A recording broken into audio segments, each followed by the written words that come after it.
يوم 26 إبريل سنة 1991 السلطات الإيطالية قبضت على مارادونا بتهمة حيازة الكوكايين وبيتسجن لمدة 15 شهر. تعالوا أما أحكي لكم على أقوى تغفيلة في التاريخ ما بين مارادونا والفيفا. من 91 ل 93 مارادونا اختفى تماما، وزنه زاد وشكله اتغير وما بقاش عنده أي شغف بالكورة.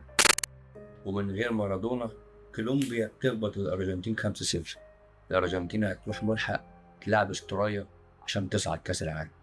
وفي 31 أكتوبر عام 1993 مارادونا بيرجع للأرجنتين وبيظهر من جديد.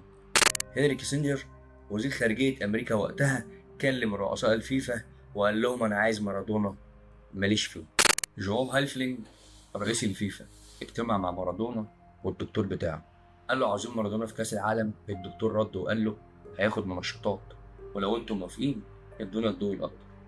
قال له اوكي. كأس العالم بيبدأ وأول ماتش الأرجنتين مع اليونان 4-0 ومارادونا جاب وقتها جون حلو قوي.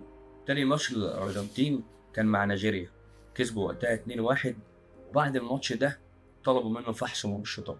مارادونا كان فاكر ان كل ده هزار، حتى كان له لقطة شهيرة جدا مع الممرضة في الوقت ده وخارج هو وهي من الملعب وبيهزروا سوا. ولكن الفيفا بتعمل أقذر حاجة في التاريخ، بتعمل نتيجة بتطلع النتيجة إيجابية وبيتوقف الماتش التالت ما بيلعبش والأرجنتين بتخرج من كأس العالم. وساعتها خرج مارادونا للإعلام بتصريحه الشهير: لقد وعدت بناتي أن لا أبكي أبدا ولكني لا أستطيع، لقد غدروا بي وبتروا لي صاحبي.